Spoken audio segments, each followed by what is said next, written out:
बिहार में सीट बंटवारे को लेकर मंथन तेज हो गया है। पार्टियों में बैठकों का दौर चल रहा है और बैठक इसलिए ताकि जो गठबंधन में पार्टियां हैं उनको कम से कम सीटों का बंटवारा फाइनल किया जा सके। किसको कितनी सीटें मिलेंगी, इसको लेकर के फिलहाल ये मंथन चल रहा है। तो 2 चरणों में बिहार विधानसभा चुनाव होने हैं। 6 नवंबर को पहला चरण होना है, तो 11 नवंबर को दूसरा चरण होना है। 14 नवंबर को नतीजे आएंगे और इस दौरान अब जो पार्टियां हैं उनमें मंथन तेज हो गया है। सीट बंटवारे को लेकर जो मंथन का दौर है वो लगातार किया जा रहा है।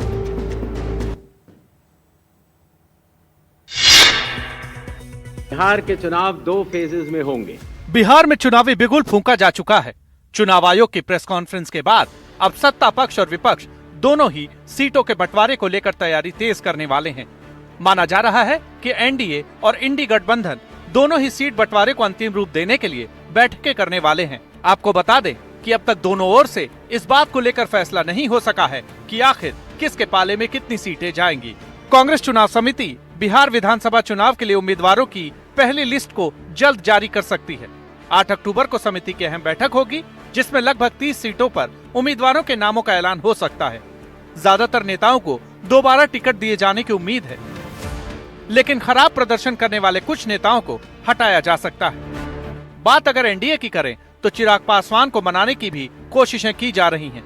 जल्दी ही बिहार चुनाव के प्रभारी और केंद्रीय मंत्री धर्मेंद्र प्रधान चिराग पासवान से मुलाकात कर सकते हैं। और बिहार में विधानसभा चुनाव के दौरान मतदाता केंद्र पर काफी संख्या में महिला मतदाता बुर्का या घूंघट में जाती हैं। ऐसी महिलाओं की जांच को लेकर लगातार सवाल खड़े हो रहे थे, जिस पर मुख्य निर्वाचन आयुक्त ने अपनी प्रेस कॉन्फ्रेंस में स्थिति को साफ कर दिया है। बिहार विधानसभा चुनाव की तारीखों का ऐलान करते ही प्रदेश में बुर्का को लेकर विवाद शुरू हो गया है। बिहार बीजेपी के प्रदेश अध्यक्ष दिलीप जायसवाल ने चुनाव आयोग की बैठक में सवाल उठाया था कि बुर्का में आने वाले वोटर्स का चेहरा मिलाया जाए। अब इस पर बीजेपी के विधायक और नीतीश सरकार के मंत्री कृष्ण नंदन पासवान ने भी बड़ा बयान दे दिया है। चेहरा से मिलान करा के और वोटिंग कराइए। अगर ऐसा नहीं होगा, अगर ऐसा नहीं मानती है चुनाव आयोग, ऐसा नहीं करते हैं, तो अगर बुर्का चलेगा तो घूंघट भी चलेगा। चुनाव के दौरान मतदान केंद्र पर काफी संख्या में महिला मतदाता बुर्का या घूंघट में आती हैं। ऐसी महिलाओं की जांच को लेकर लगातार सवाल खड़े हो रहे थे।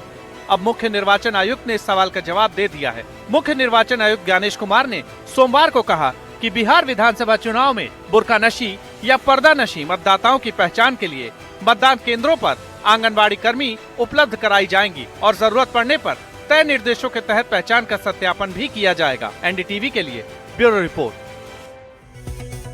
और आगे बढ़ेंगे बड़ी खबर के साथ। तो बिहार में चुनाव तारीखों के ऐलान के बाद सियासी गहमागहमी भी शुरू हो गई है। दरअसल एआईएमआईएम के नेता असदुद्दीन ओवैसी ने बीजेपी और आरजेडी पर निशाना साधा है। इस कड़ी में वैशाली के महुआ में एक रैली को संबोधित करते हुए उन्होंने बिहार पुलिस के लिए आपत्तिजनक बयान भी दिया है। बिहार में विधानसभा चुनाव की डुगडुगी बज गई है। 2 चरणों में 6 और 11 नवंबर को वोटिंग होगी और 14 नवंबर को नतीजों का ऐलान किया जाएगा। इस बीच एआईएमआईएम नेता असदुद्दीन ओवैसी ने वैशाली के महुआ में जनसभा को संबोधित करते हुए एनडीए नेताओं पर जमकर हमला बोला। महुआ के गांधी मैदान में सभा को संबोधित करते हुए ओवैसी ने पुलिस हिरासत में जान गंवाने वाले नासिर शाह की मौत के लिए वैशाली पुलिस और बिहार सरकार को जिम्मेवार करार दिया। कि पुलिस ले जाकर नासिर शाह को 3 दिन पुलिस स्टेशन में रखकर मारती है।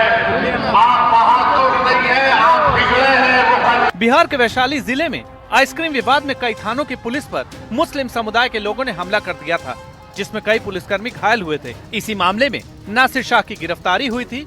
पुलिस कस्टडी में इलाज के दौरान उसकी मौत हो गई थी। Bureau report, NDTV India.